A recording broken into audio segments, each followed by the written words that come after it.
All right, player futures for a full 162-game season. Let's go. All right, Erik, not as much of a frenzy as we were hoping for in free agency after the CBA was agreed to, but a few deals going down. The big one overnight was Josh Donaldson to the Yankees for Gary Sanchez. Twins also dealing for Sonny Gray, Chris Bassett from Oakland to the Mets. So which deal had the biggest fantasy impact so far? I think it's going to be that deal for Sonny Gray. I think that Yankees-Twins deal doesn't move the needle for too many of those guys because the two parks actually play pretty similarly. Yankee Stadium is more homer-friendly, but in terms of overall offense, they usually rank right next to each other.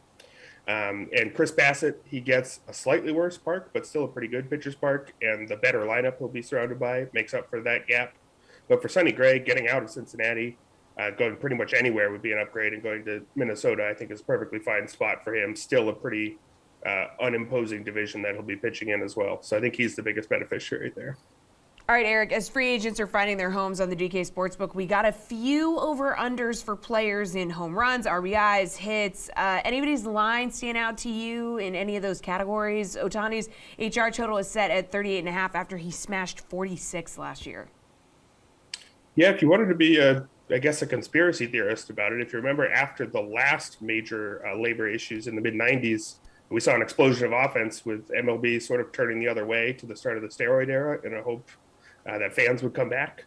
And we've seen how much the ball sort of changes from year to year. If you want to bet just on a sprinkling of overs on the theory that they're going to go with a more offense-friendly ball this season, that might be a good idea. As far as specific props, though, a lot of the ones I liked were maybe more negative. I think there's a few RBI guys who are being significantly overrated.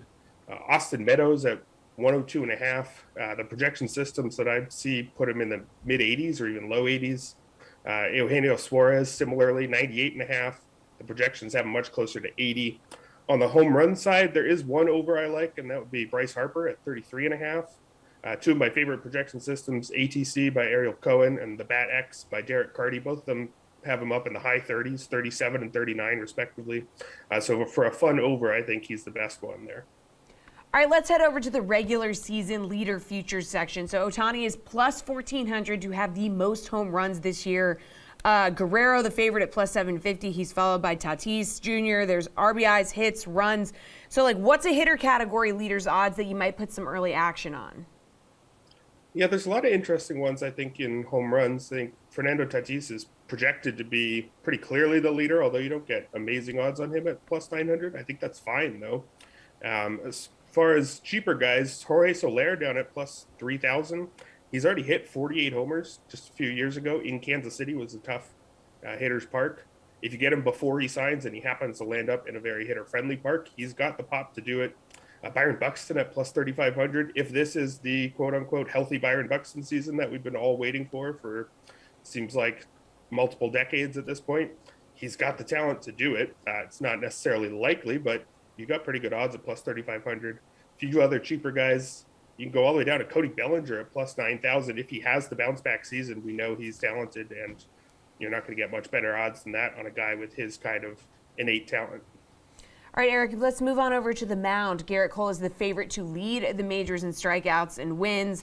Anybody's odds jump out in these categories here?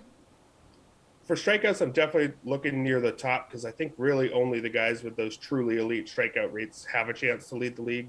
I think Corbin Burns at plus 1,100. He trailed the leader, Robbie Ray, by just 14 strikeouts last season, and he did that in only 28 starts. I believe he missed a bit of time on the COVID IL. He's got among the best strikeout stuff in the business. He tied the consecutive strikeouts record in a game last year, so I think he's a good bet among those top guys. And for wins, I think I'd look more towards the bottom because wins are far less predictable. You need, help from your team, your bullpen, your lineup, the opposing pitcher, all that. So I'd look near the bottom for quality pitchers on good teams. I think Yu Darvish and Chris Bassett, both at plus 5,000, fit that bill. They're not the best pitchers in the league, but you get pretty good odds for pitchers who will be backed by strong lineups. All right, how about odds for NL MVP? Bryce Harper is plus 1,000 to repeat, while Juan Soto is just plus 350 as the favorite. Yeah, some things to remember about MVP voting. The voters do like to spread it around. The last time we've had a repeat MVP was Albert Pujols in 08, 09.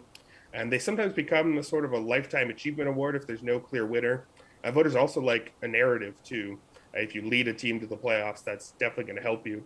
So while guys like Juan Soto and Fernando Tatis are, I think, correctly favorites, the payout at plus 350 doesn't seem great given all that.